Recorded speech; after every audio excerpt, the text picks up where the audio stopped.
and this is because Mr. President had to go to the Austrian Parliament for an important sessions that start at 10 o'clock. So it's a courtesy, and thank you once again, and mostly welcome, Mr. President. Vielen herzlichen Dank, Frau Präsidentin Zederfeld. Ich darf Sie recht herzlich begrüßen und danke für das Verständnis, denn wir haben morgen auch eine Sondersitzung anlässlich des Jahrestages, des traurigen Jahrestages des Krieges in der Ukraine. Sehr geehrte Kolleginnen und Kollegen, sehr geehrte Frau Präsidentin Zederfeld, sehr geehrter Generalsekretär Montella, werte Damen und Herren des Vorsitzes.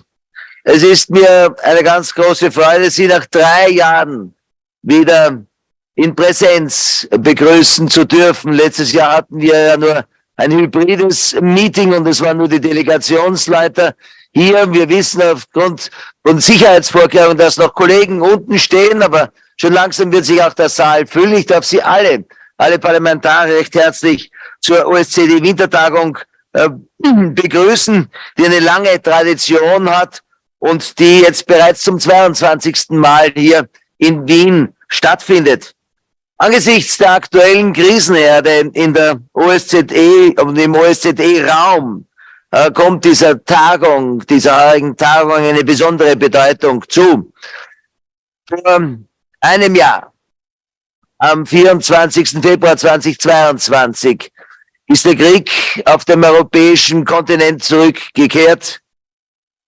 Niemand dachte, dass das nach diesen schrecklichen Kriegen des 20. Jahrhunderts im 21. Jahrhundert doch möglich sei. Nur wenige Stunden nach dem russischen Überfall auf die Ukraine kamen wir als Parlamentarierinnen und Parlamentarier hier in der Hofburg in Wien zusammen und haben diese massive und brutale Grenzüberschreitung ganz klar auch verurteilt. Eine Überschreitung der physischen Grenzen der Ukraine, eines souveränen Staates mit Soldaten, Panzern und Raketen, ist eine eklatante Überschreitung aller Grenzen des Völkerrechts und der Charta der Vereinten Nationen. Wir verurteilen diesen Angriffskrieg und größten Tabubruch seit dem Zweiten Weltkrieg neuerlich auf das Allerschärfste. Und wir stehen in ungeteilter Solidarität an der Seite der ukrainischen Regierung und auch des ukrainischen Volkes. Welche Auswirkungen dieser Krieg auf die nach dem Ende des Zweiten Weltkriegs geschaffene Friedensordnung haben wird, lässt sich derzeit nicht abschätzen. Aber gerade wir als politische Verantwortungsträger sind hier gefordert und müssen schon heute damit beginnen, auch an den Tag danach zu denken. Auch wenn jeder Krieg endet auch einmal. Auch wenn dieses angesichts der Brutalität des Krieges für uns heute nicht leicht ist. Aber gerade als Mitglieder der OSZE und unserer parlamentarischen Versammlung sind wir angehalten, ja, es ist vielmehr unsere Pflicht, die Tür der Diplomatie nicht zuzuschlagen. Der OSZE mit ihrem inklusiven Ansatz und umfassenden Sicherheitskonzept kann und vor allem soll ein Teil einer Lösung dieses Konfliktes sein. Wir müssen alles unternehmen, damit die Diplomatie nicht endet. Gerade auf der Ebene der Parlamente. Als weltweit größte regionale Sicherheitsorganisation ist die OSZE und erinnern wir uns an ihr Entstehen in den Spannungsjahren des Kalten Krieges und des Bemühens, eine neue Friedensordnung zu schaffen. Gerade ist diese OSZE als größte Sicherheitsorganisation und damit auch unsere parlamentarische Versammlung eine Plattform für Dialog und Konfliktprävention beziehungsweise Konfliktbewältigung in besonderem Maße gefordert. Nicht nur diesen Krieg in der Ukraine ist diese Resilienz unserer Demokratien in den vergangenen Monaten massiv unter Druck geraten. Wir sind in einem breiten Spektrum von Sicherheitsfragen gefordert, gemeinsame Wege zu finden, um Stabilität, Frieden und eine entwickelte Demokratie auch zu ermöglichen. etwa bei der Bekämpfung des Terrorismus, wo Einigkeit und Solidarität besonders wesentlich ist. Hier hat vor allem das Antiterrorismus-Komitee der OSZE eine Vorbildfunktion für die Förderung von Dialog und interparlamentarischer Zusammenarbeit, sowohl innerhalb der OSZE als auch in Kooperation mit wichtigen Partnern wie den Vereinten Nationen.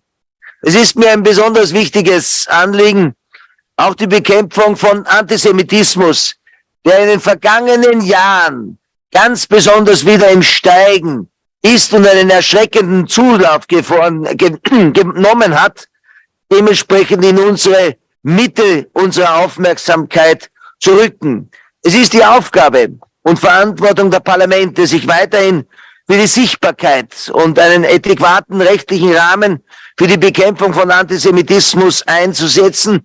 Denn Antisemitismus ist per se antidemokratisch. Er kommt aus der Mitte der Gesellschaft, aus einer negativen kulturellen Haltung seit 2000 Jahren des Antijudaismus und taucht auf den linken, auf den rechten und an migrantischen Rändern unserer Gesellschaft auf. Wir müssen allen extremistischen, radikalen und terroristischen Haltungen entgegenwirken und diese gemeinsam und vor allem effektiv bekämpfen, um unsere Bevölkerung und unsere Werte zu schützen. Die OSZE und unsere Versammlung leisten dazu einen ganz wesentlichen Beitrag. Ein ganz zentraler Aspekt für unsere Zukunft ist auch die Förderung von Jugend und Demokratie. Jede Generation, auch von Parlamentariern, muss sich ihre demokratischen Haltungen auch gemeinsam mit der Bevölkerung wieder neu erkämpfen. Hier unterstützt die OSZE, die Parlamentarische Versammlung, stets neue wertvolle Initiativen wie das Young Parliamentarian Network, das sich in den vergangenen Tagen, in beiden Tagen in Wien getroffen hat. Die Stärkung des Interesses junger Menschen an der Demokratie ist von zentraler Bedeutung für die Zukunft unserer Länder.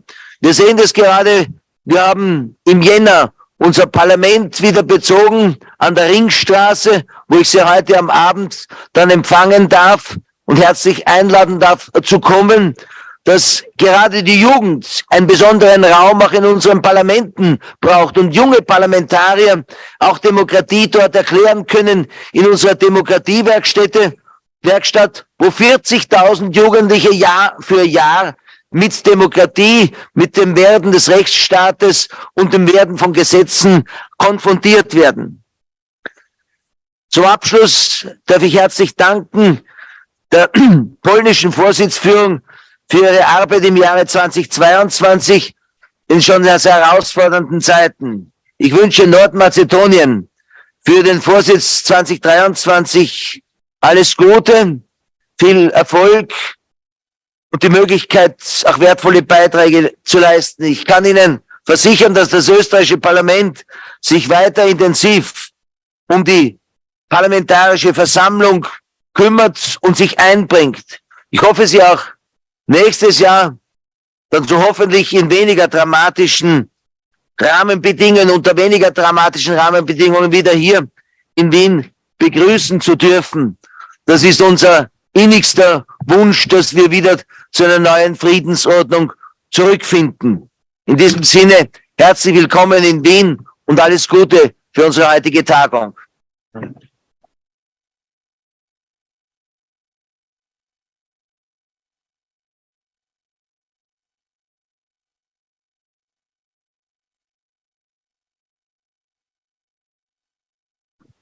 Thank you very much. Thank you very much, Mr. President, and thank you for your welcome remarks. And as we know that you are very busy and have to be for duties in the Austrian Parliament, we respect, of course, when it's important for you to leave.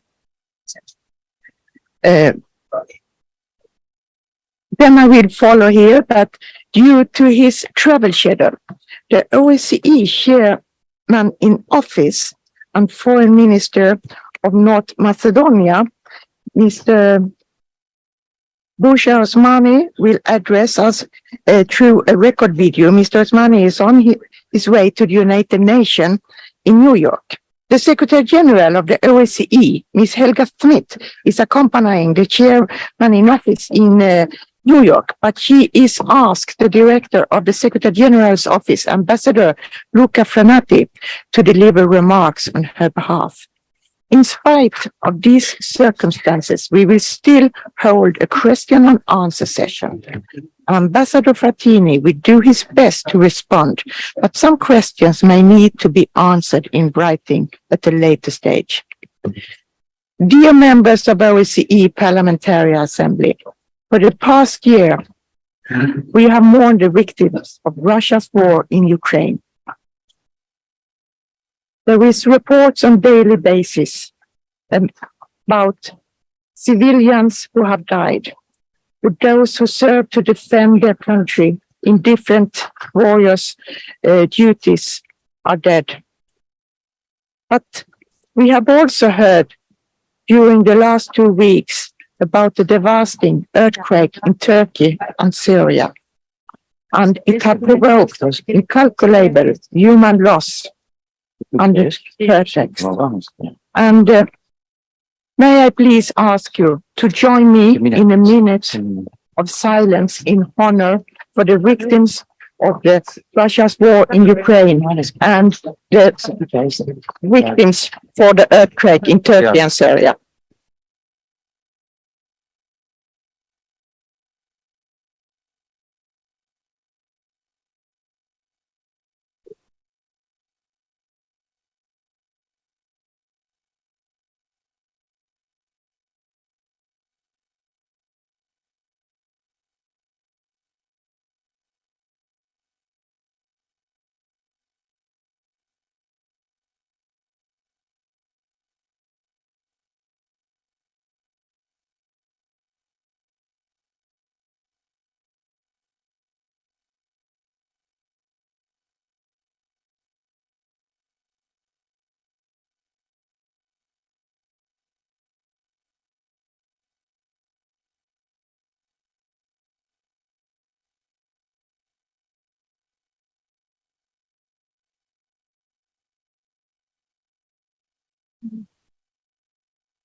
Thank you very much. And now let's go further on the agenda to number 2 is the address by the President of the OSCE Parliamentary Assembly, Ms. Margareta Cederfelt, and that's me.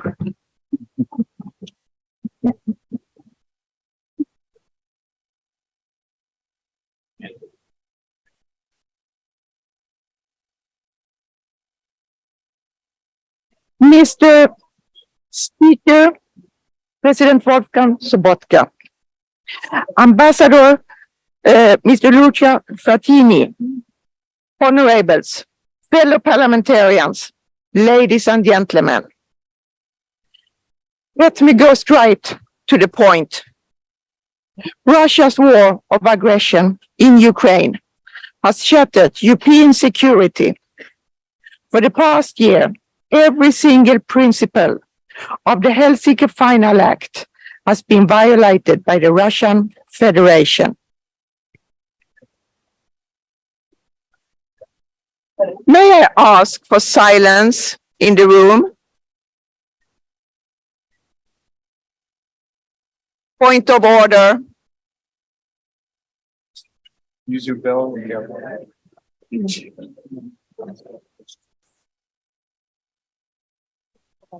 May I ask for silence in the room? Thank you. As a direct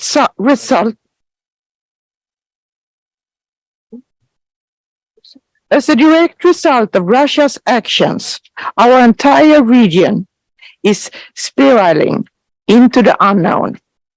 And as a consequence, the OSCE and the Parliamentary Assembly find ourselves at the crossroads. You are here today Dear parliamentarians, and so am I to take that the OSCE has strong advocates through the OSCE region, and take it at the most of you that believe in the power of international organization and international solidarity. The efforts deployed by many participating states to respond to the devastating earthquake in Turkey and Syria illustrate this. Multilateralism has never been easy and straightforward, but today, considering our membership and our consensus-based rules, it is particularly challenging. How can we move forward if the countries responsible for devastating our common security are also the ones crippling the OSCE? The task is enormous.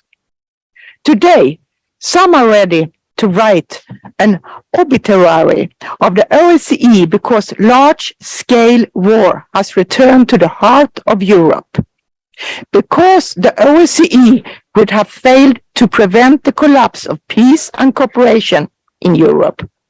To those, let us be clear, the OSCE should not be held responsible for the deliberate actions of participating states intent on violating every principle of international law and waging a war of aggression on a neighboring country. Rather, we should continue to protect our decades-long engagement for peace and security. We should continue to fight for improvements that the OSCE makes in the daily lives of our citizens. And we must continue to defend the unique role of OSCE Parliamentary Assembly as a platform for principle-based dialogue, to respect the people who have elected us as parliamentarians. We are here today as members of our national parliaments, and that's what our parliament expect from us. That's what our colleagues in our parliament expect from us, and it's what those who have elected us expect from us. And here again, let me be clear. The OSCE has always been open to frank and honest dialogue, rooted in our shared values and commitment. But those does not mean that the Parliamentary Assembly should provide an unrestricted platform to spew propaganda and promote war of aggression. Although I find the situation very unfortunate, I do sympathize with the fact that some members find it unbearable to sit in the same room as the aggressors. But for those present today, this is your opportunity to stand up for Ukraine and to confront the lies from the aggressors. Fellow parliamentarians, more than a country and a half ago, the Russian author wrote, "War is so unjust and ugly that all who wage it must try to stifle the voice of conscience within themselves." Some in this room have trampled their mandates, while we have spent decades promoting the role of parliamentarians as agents of peace. Some have become promoters of war, murder, and destruction. Today, some parliamentarians are aiding and abetting the crime of aggression. They have willingly and knowingly created these conditions over several years by gradually destroying civil rights, by dismantling civil society, by suppressing free expression and independent media, and by undermining election integrity. They must bear responsibility for their actions. Our disgust at the innumerable crimes committed by the Russian aggressors feeds our deep empathy for Ukrainians' victims. It drives us to work together to bring all those responsible to face justice. because allowing impunity for war crimes, for crimes against humanity, and for crimes of aggression would put the final nail in the coffin of our collective security. Today, it is our political responsibility to ensure that international obligations and commitments truly mean what we say. Colleagues, this winter meeting should provide you with ample time to debate security in all three dimensions of the OSCE. It is also a great opportunity for us parliamentarians to exchange with the executive structures of our organization. In a way, the winter meeting should serve to oil the wheels of the OSCE, to make sure that parliaments and governments pull together in the same direction for the European security order, for an order-based world and region, and for respect of rule of law, democracy, sovereignty, international recognized border. In our discussion, it must be said about what will happen to the OSCE in the years to come. On the issue, I count on your strong support, on your political influence, and in your ability to mobilize public opinions to advocate vigorously on behalf of our organization. OSCE Parliamentary Assembly has a long tradition of advocating for more on behalf of the OSCE, more presence on the ground, more financial resources, and more high-level political attention. Now is not the time to give up on those commitments. After tomorrow, we have to bring our energy and this message back to our capitals, to our national parliament, to our constituency, that together we can overcome this existential challenge and continue to build the 5 decades of European security cooperation. Thank you very much.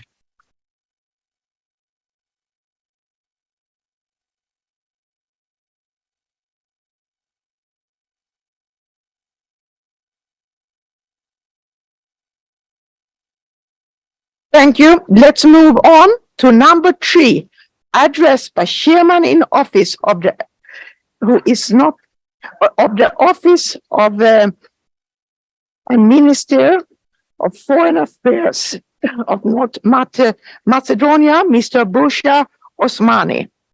And as announced previously, the Chairman in Office is currently traveling to New York and United Nations. So we will now hear a recorded address.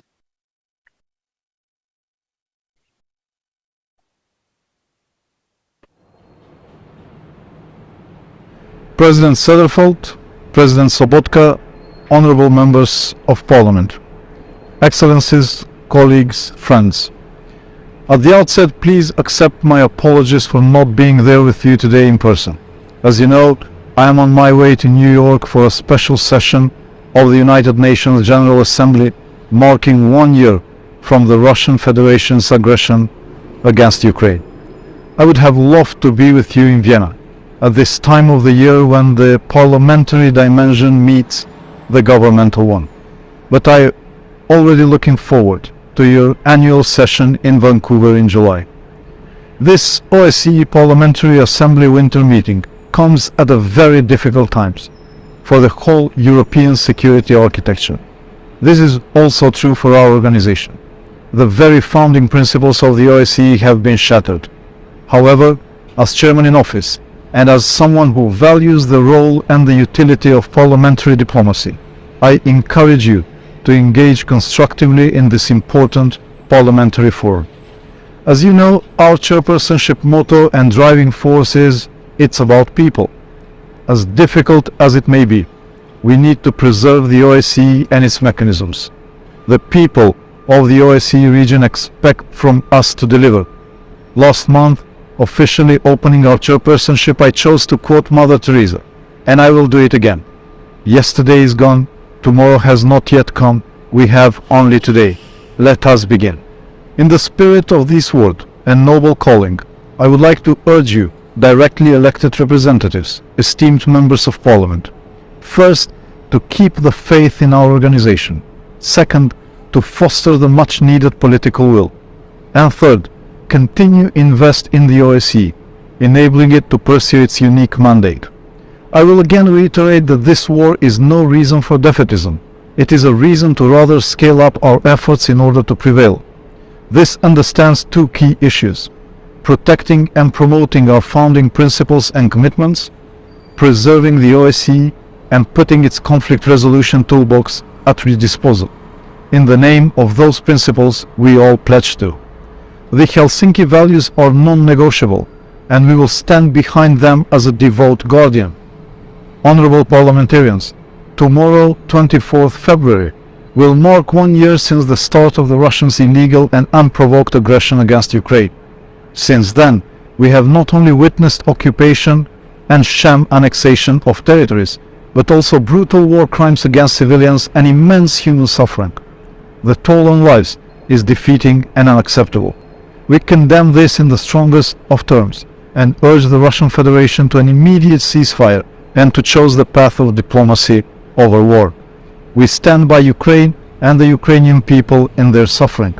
The war against Ukraine will remain the first and central priority for the 2023 chairpersonship of North Macedonia. Naturally, we will maintain also high attention to all protracted conflicts across the OSCE region, address regional instabilities and their impact on people. It is important that the OSCE remains an effective provider in the whole conflict cycle framework. This also goes for the OSCE overall presence on the ground.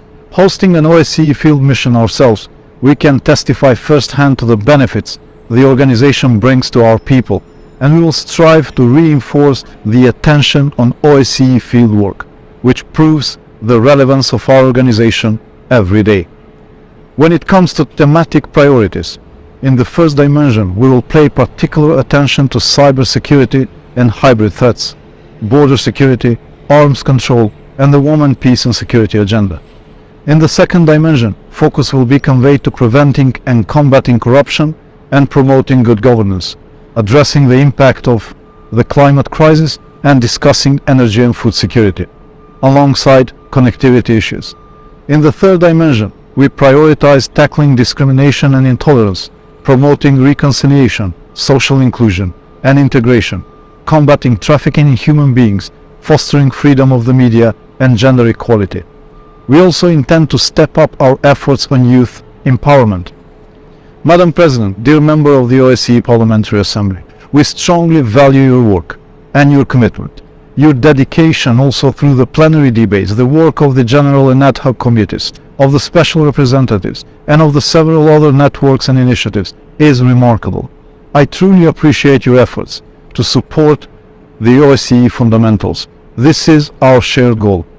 Dialogue among legislators across the region is fundamental, alongside your distinct capacity to promote and translate OSCE commitments into national legislation. You are the ones that can turn OSCE deliberations into reality, into facts.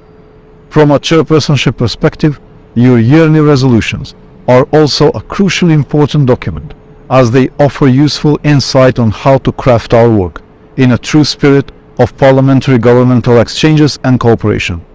In conclusion, I thank you, President Söderfeldt, for your leadership, and thank you also to Secretary General Montella and the Parliamentary Assembly International Secretariat for your tireless work and for your excellent coordination.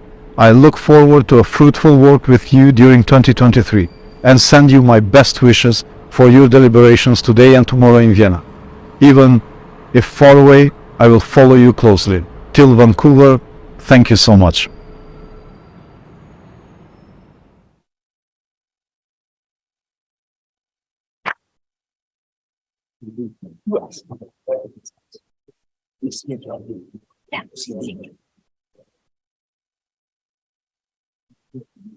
And thank you to Chairperson in Office, Foreign Minister of North Macedonia, Mr. Busha Osmani.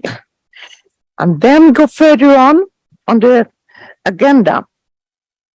Number 4, address by Secretary General of OSCE, Ms. Helga Smith. Secretary General Ms. Smith is also unable to join us today, and her address will be delivered through Ambassador Ms. Luca Frattini, who will deliver Ms. Secretary General's remarks. Madam Ambassador Ms. Luca Frattini, the floor is yours.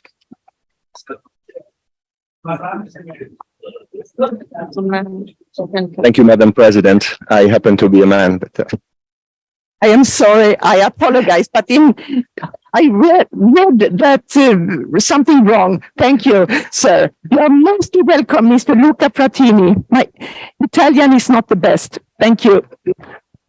thank you, Madam President. As you announced, Secretary General Helga Maria Schmid regrets that she could not join in person today. It was her intention to deliver this message in her own voice by video, but we understand this was not possible, so she asked that I convey the remarks on her behalf, and I will do so now. This is the Secretary General's message to you. President Sederfeld, distinguished members of the Parliamentary Assembly, Excellencies, colleagues, thank you for inviting me to address the winter meeting of the Parliamentary Assembly. I regret that I'm not able to join you in Vienna today, as I was invited by the current chair of the Security Council to take part in meetings in New York in the context of Russia's ongoing aggression against Ukraine. 1 year ago, I woke before dawn to a call from Kyiv. I could hear the sirens blaring as the city came under attack. I will never forget that day. Over the last year, this war has taken a terrible toll on the people of Ukraine, their government, and their country. It has affected the lives of so many beyond Ukraine's borders, from the nearest neighbors welcoming refugees and coping with increased insecurity, to those on other continents feeling the effects on food and energy supplies. The war has challenged the international rules-based order and caused some to question the role of multilateral organizations like ours. But my message today is not one of despair, but one of resolve. We continue to stand and deliver. The OSCE continues to stand for our principles. And the OSCE continues to deliver for our people, including the people in Ukraine.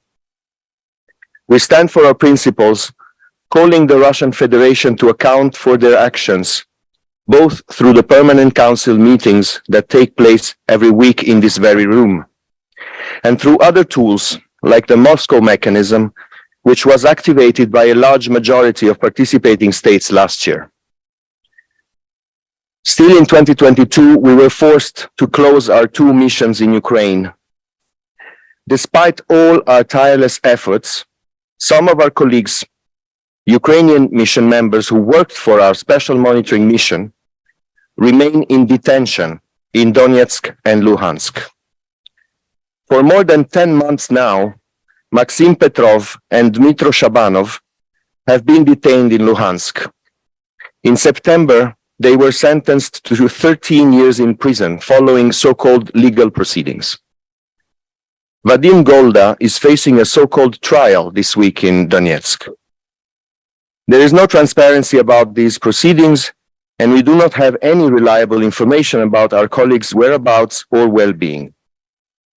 I continue to do all I can to secure their release and urge you to support these efforts as well. But while we had to close our field missions and while we continue to plead for our colleagues' release, we have returned to Ukraine with a multi-million euro support program, an entirely donor-funded effort to assist the government, civil society, and the people.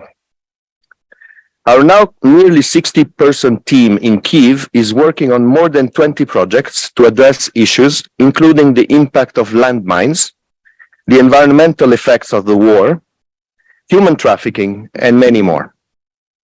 This includes support to women and girls in Ukraine because war is never gender blind.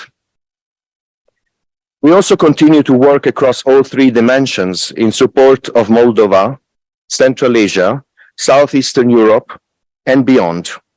Every day, through our field missions, as well as through projects run from the Secretariat and the institutions, the OSCE is supporting the governments and the people of our vast region. So despite the circumstances, despite the fact that we've had no agreed budget for last year, and we don't yet have a budget for this year, the OSCE continues to deliver. This is not easy. Our staff is particularly hard hit. They're doing incredible work in the face of tremendous uncertainty. I am grateful for their dedication and proud of the excellent work they do, but this budgetary situation is not sustainable. However, what we have built over nearly 50 years, what we have learned, and the expertise we've developed is vital today and will be into the future. The OSCE, for example, is a leader on combating human trafficking. The OSCE has a key role to play in fostering regional cooperation to address challenges from climate change. We have an essential role to play in so many aspects of security. On Monday, Minister Osmani and I were in Turkey to show solidarity for the victims of the terrible earthquakes that took so many lives in Turkey and Syria.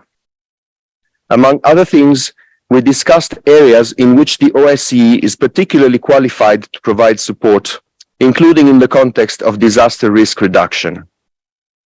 There are so many more examples I could offer, but you know the value of the OSCE, you know the importance of our work, and the importance of continuing to stand for our principles and deliver for our people. Dear delegates, honorable parliamentarians, the work of the Parliamentary Assembly is an essential element of what the OSCE does. You know that sustainable security is not found in isolation, but in cooperation. In the face of violence and devastation, we should not abandon our principles, nor the tools we have built to support them, but rather use them in new and innovative ways. This is the work the OSCE is doing every day. Your role as the representatives of your communities and delegates to the OSCE Parliamentary Assembly is critical. You provide vital connection between the 1.3 billion people of the OSCE region and the work that we do to support them.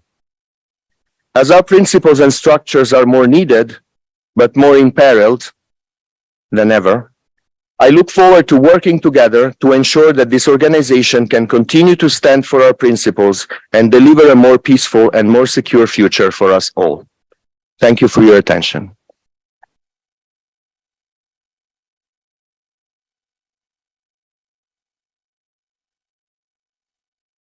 Thank you, Mr. Ambassador Luca Frattini, for your speech and your remarks.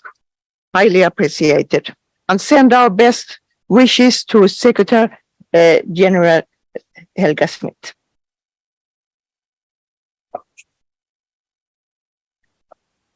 And this was the last address on the agenda. But before I give the floor to members who have signed up to ask questions, I call Mr. Osuski of Slovakia to read an address on behalf of the Ukrainian delegation. Mr. Peter Osuski. Lady President, honorable delegates, it's a great honor for me, the head of the delegation of the Parliament of the Slovak Republic, to present to all of you the official statement of the Ukrainian delegation to the OSCE Parliamentary Assembly. The mere presence in the OSCE Parliamentary Assembly of individuals who deny the right to exist of a sovereign nation, culture and language, and who have publicly called for the physical extermination of Ukrainians in an organization that is supposed to promote peace, security and cooperation in Europe is absolutely abhorrent. How can we, as a civilized society, allows such war criminals and provocateurs of aggressive war to be present in an organization that is founded on the principles of democracy, human rights, and the rule of law. It is an insult to the victims of their atrocities, a slap in the face of justice, and the desecration of the memory of so many who have suffered at the hand of those who lost their morals, culture, and humanity. These people are not just mere provocateurs of war and aggression, but are war criminals who have committed unspeakable atrocities against innocent civilians. They have no place in the halls of diplomacy and cooperation, but should be in the dock of justice, where they must face the consequences of their heinous crimes. The international community must not turn a blind eye to such barbaric acts of aggression and genocide. It must act with urgency and determination to bring these criminals to justice and prevent such crimes from happening again. We call on all the members of the OEC Parliamentary Assembly to take a strong stance against the presence of such individuals in the organization and demand that they be excluded from any further varsity participation in its activities. We urge the international community to come together to establish a special international tribunal for Russian war of aggression and numerous crimes of aggression in Ukraine, so that justice is done and the victims are heard.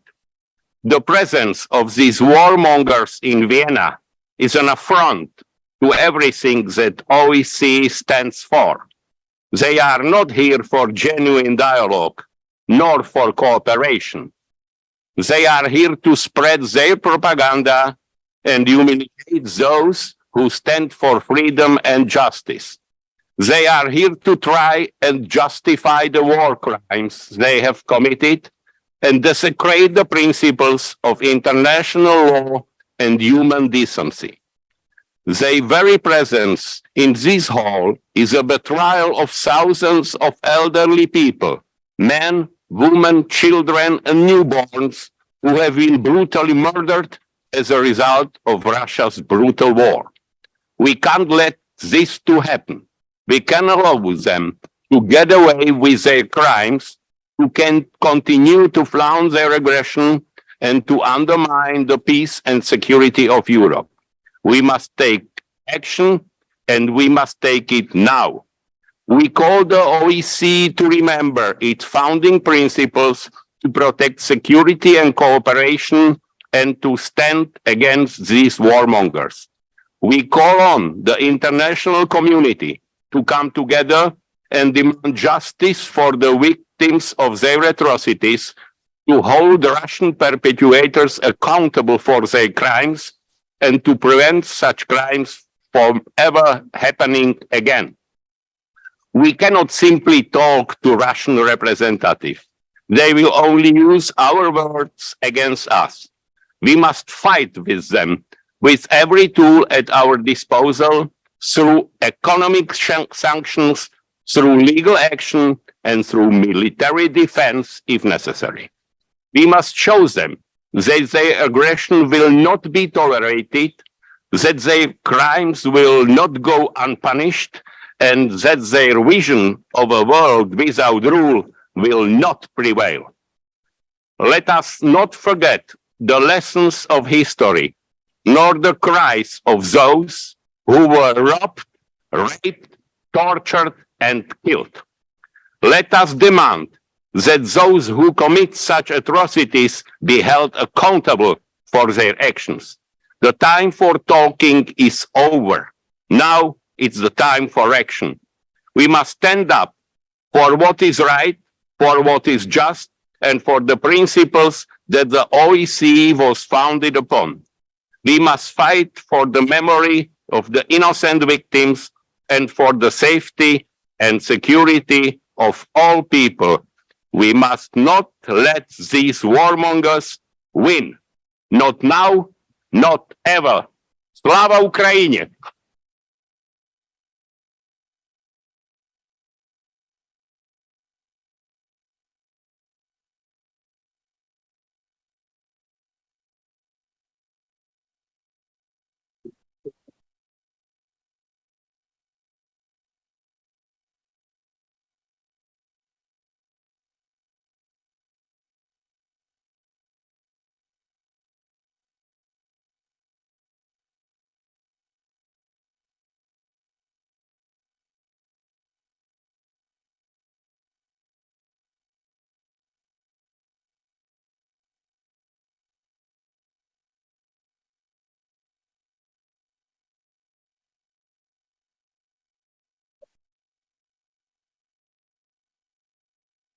Thank you, Mr. Osuski, head of the Slovakian delegation. And now I will give the floor to members who have signed up for questions. As we have very limited time left, it will not be possible for everybody to get the floor, but I will put you together 3 by 3 to save time and make it possible for more delegates to get the floor.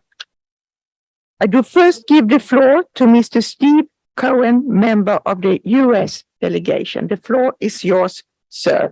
He will be followed by Thank you, Madam President, and to the President and fellow parliamentarians. A year ago, we were here and we heard constantly Mr. Putin say he was not going to invade Ukraine.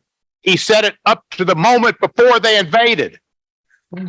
We know what he said were lies, and he said lies after lie after lie. Our delegation went to the Czech Republic before we came here.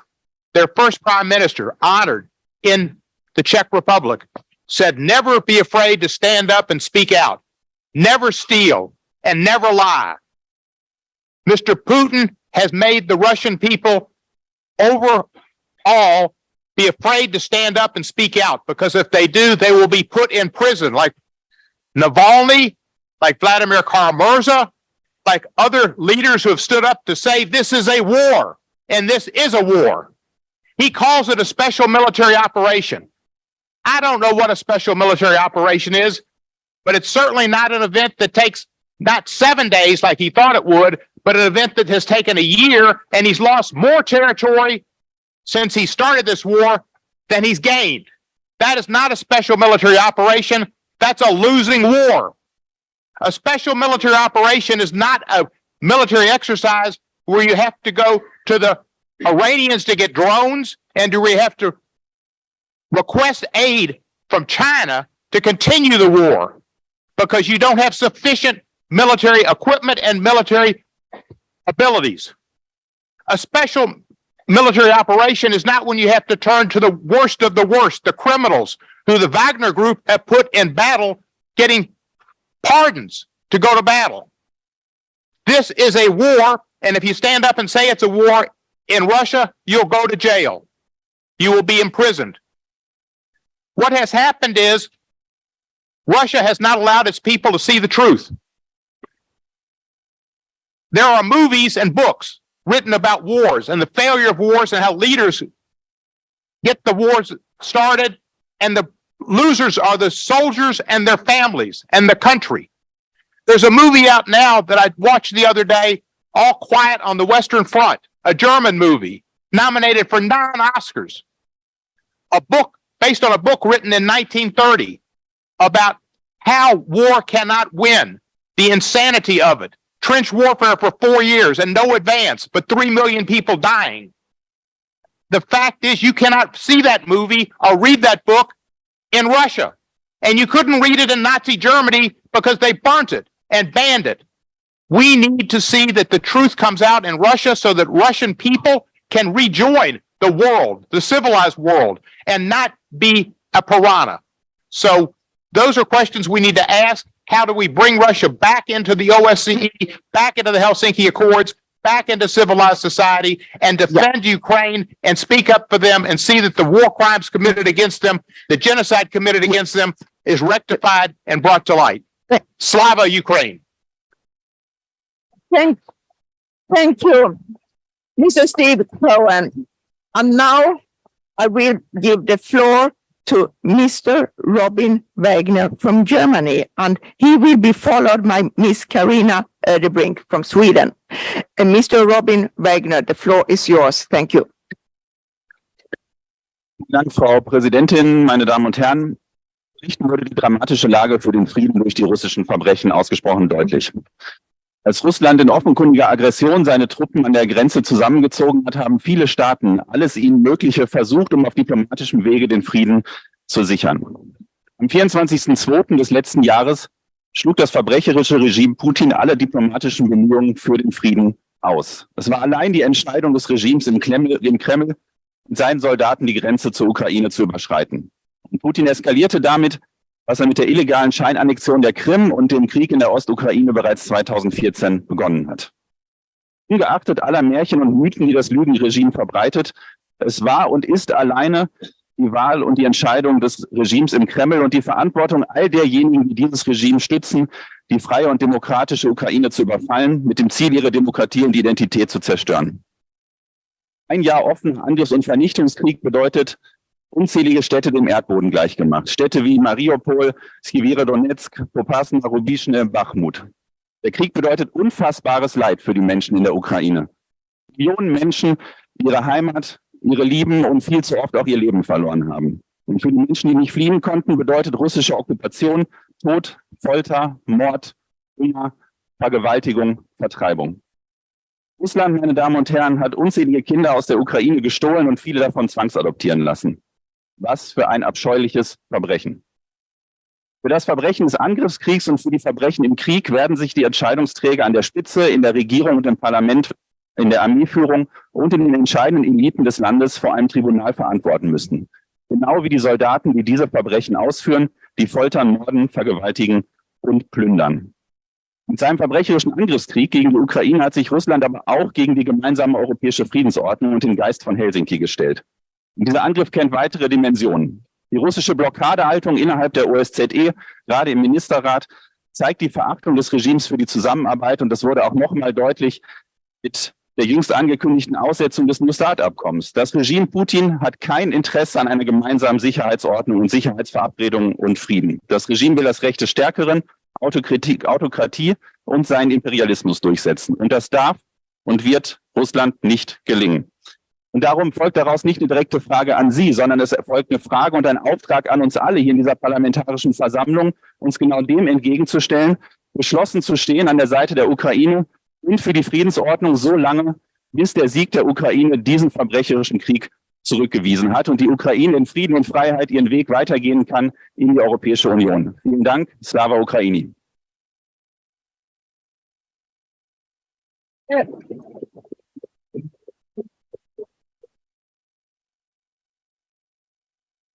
Thank you. Dear colleagues, Mr. in these days, it's our delegation. ambition, duty and responsibility to show faith in the future and that a better world is possible. We need to find a way to renew the platform for dialogue between non-like-minded people and countries. The Helsinki Agreement and the Paris Treaty both express hope, ambition, and optimism, something that stands in sharp contrast to what the world looks today. It's Miss Carina Ödebrink from Sweden who is speaking. Är det problem? Thank you. Yeah. What we up until now have achieved seems today far out of reach. For soon almost 40 years, Belarus has been under the rule of an authoritarian regime where all presidential elections are ruled out as undemocratic. Growing grassroots protests broke out after the election 2020. Independent media institutions and NGOs working for human rights and the betterment of civil society have been forced to work covertly or in exile. Autocratic leaders in search of gaining more power and growing nationalism comes at the cost of democracy. Currently, there are over 1,400 political prisoners and more than 30 journalists imprisoned. Today, the whole political opposition in Belarus is illegal. The country has become a stepping stone for Russia's war in Ukraine. The regime has provided equipment and military training facilities for Russia and has also been a base for Russia's cruise and missile attacks. There is no other way to say it. It is unacceptable and a vile offense against the people. According to Chatham House, the majority of the Belarusian people are against Russia's invasion of Ukraine. Even if the OSCE is built on the idea of multilateral dialogue, it is important to use the power of the word and express what reality truly looks like. History will judge those that commit atrocities against the will of the people, human rights, and the rule of law. Our utmost duty and responsibility is to carry on the fundamental ideas this organization is based on, so that we can make purpose and reality one and the same. This is to secure peace, safety, and stability, while also securing legitimacy for OSCE to stay relevant in the future. Dear colleagues, for almost exactly 85 years, we had a dictator standing on the balcony of Hofburg. Our people, our countries have had enough of dictators. Thanks you for the word. Yeah. Thank you, Ms. Karina Ödebrink. This session is general session of the three general committee is closed by this because it's supposed to end 10:15. 10:30 do the meeting of the first committee political and security start in this room. So I do kindly ask those of you who are not a member or are interested to stay in the room, to leave the room. And 10:30 do the first committee start here. Thank you. It's fine. It's fine.